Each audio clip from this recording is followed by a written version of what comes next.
Hello நண்பா, நம்ம ரித்திக் ரோஷன் என்டிஆர் நடிப்பில் ரிலீஸ் ஆயிருக்க மூவி தான் வார் 2. இந்த மூவி பார்த்தீங்கன்னா இப்போதான் தேட்டர்ஸில் பார்த்து வந்தோம். இந்த படத்தோட ரிவ்யூ தான் நம்ம பார்க்க போகிறோம். நீங்கள் யாரும் நம்ம சேனல் புதுசாக இருந்தீங்கன்னா மறக்காம சப்ஸ்கிரைப் பண்ணிக்குவாங்க. அண்ட் நம்ம சேனலில் பார்த்தீங்கன்னா ஆல்ரெடி கூலி படத்தோட ரிவ்யூ போட்டிருக்கோம். நீங்கள் யாராவது கூலி படத்தோட ரிவ்யூ இன்னும் பார்க்காம இருந்தீங்கன்னா மறக்காம செக் பண்ணி பாருங்க. சரி, வாங்க டைம் வேஸ்ட் பண்ணாமல் வீடியோக்குள்ள போகலாம். இந்த வார் 2 கதை என்ன? இந்த வார் 2 கதை என்னன்னு பார்த்தீங்கன்னா, நம்ம ரித்திக் ரோஷன் இந்தியாவை சேர்ந்த ஒரு ஆளை பார்த்தீங்கன்னா கொல்ற மாதிரி ஒரு வீடியோ பார்த்தீங்கன்னா நம்ம என்டிஆர் கிட்ட சிக்குது. நம்ம என்டிஆர் பார்த்தீங்கன்னா ஒரு ஸ்பையா இருக்காரு. அவரு ரித்திக் ரோஷனை தேடி போய் பிடிக்கிற மாதிரி தான் கதையை கொண்டு போறாங்க. இதுதாங்க இந்த படத்தோட கதை. நம்ம என்டிஆர் நம்ம ரித்திக் ரோஷனை தேடி போறாரு. கண்டுபிடிச்சாரா இல்லையா, என்ன பிரச்சனையாச்சு, ரெண்டு பேர்ல யார் ஜெயிச்சாங்க, என்ன பிரச்சனை போயிட்டு இருக்கு அப்படிங்கறத இந்த படத்தோட கதை. படத்தோட கதை பார்த்தீங்கன்னா சிம்பிளா தான் இருந்துச்சுங்க. இந்த வார் 2 படம் பார்த்தீங்கன்னா பெரிய அளவில் இருக்கும் அப்படின்னு சொல்லிட்டு பயங்கரமா எக்ஸ்பெக்ட் பண்ணாதீங்க. ரொம்ப ஒரு சுமாரான மூவி தான். ஆக ஓகன்னு சொல்றதுக்கெல்லாம் பயங்கரமா கிடையவே கிடையாது. ஒரு சிம்பிளான கதையை எடுத்து சிம்பிளாவே காட்டிட்டாங்க. இந்த படத்தோட பாசிட்டிவ்ஸ் பார்த்தல. இந்த படத்தோட பாசிட்டிவ் என்னன்னு பார்த்தீங்கன்னா, ரித்திக் ரோஷன் என்டிஆர் அவரோட ஆக்டிங் ஆகட்டும், ஸ்வாக் ஆகட்டும் எல்லாம் பார்த்தீங்கன்னா பக்காவா சூப்பரா இருந்துச்சு. பிஜிஎம் பார்த்தீங்கன்னா ஓரளவுக்கு நல்லாவே சூப்பராகவே செட் ஆச்சு. அண்ட் இந்த படத்தோட ஸ்கிரீன் பிளே பார்த்தீங்கன்னா நல்லாவே பண்ணியிருந்தாங்க. எந்த விதத்திலும் ரொம்ப குறை சொல்றதுல நல்லாவே இருந்துச்சு. அவ்வளவுதாங்க இந்த படத்தோட பாசிட்டிவ் சொல்ல முடியும். அண்ட் இந்த படத்தோட நெகட்டிவ் சொல்லணும்னா எக்கச்சக்கமா இருக்குது. ஒரு ஹை பட்ஜெட் படம் எடுத்துட்டீங்கன்னா பார்த்தீங்கன்னா விஎஃப்எக்ஸ் நல்லாவே பண்ணணும். ஆனால் இந்த படத்தில் பார்த்தீங்கன்னா விஎஃப்எக்ஸ் சுத்தமாக சொதப்பி வச்சிருக்காங்க. ஒரு கிரீன் மேட் போட்டு எடுத்து வச்சிருக்காங்க. அதில் பார்த்தீங்கன்னா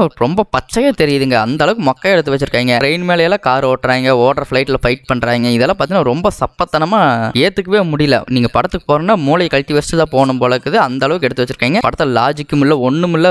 எனக்குன்னா என்ன பண்றேனே தெரியல. அந்த அளவுக்கு கடுப்பாகி போச்சு. அந்த அளவுக்கு மொக்கையா எடுத்து வச்சிருக்காங்க. விஎஃப்எக்ஸ் எதுவுமே நல்லா இல்லை. சிஜி எல்லாம் பார்த்தீங்கன்னா ஒண்ணுமே இல்லை, சொல்றதுக்கு ஒண்ணுமே இல்லை. அந்த மாதிரி தான் எடுத்து வச்சிருக்காங்க. இந்த படம் வார் 1 விட நல்லா இருக்கான்னு கேட்டீங்கன்னா கண்டிப்பா கிடையவே கிடையாது. வார் 1 பார்த்தீங்கன்னா ஒரு ஐகானிக்கான மூவி. ஒரு நல்ல அந்த வார் 1 மூவி பார்த்தீங்கன்னா சூப்பரா பண்ணியிருந்தாங்க. பயங்கரமா 2 ஆக்ஷன் சீக்வன்ஸ் எல்லாம் பார்த்தீங்கன்னா சூப்பரா பண்ணியிருந்தாங்க. ஆனா இந்த படத்துல அந்த மாதிரி எதுவுமே பெருசா சொல்லிக்கிறது இல்லை. அண்ட் என்டிஆர் பார்த்தீங்கன்னா இது ஒரு டிஃபரெண்டான மூவியை ஒரு புதுவிதமா நல்லாவே பண்ணியிருந்தாரு. அண்ட் ரித்திக் ரோஷன் அவரோட ஆக்டிங், பாடி லாங்குவேஜ் எல்லாமே பார்த்தீங்கன்னா பக்காவா சூப்பரா இருந்துச்சு.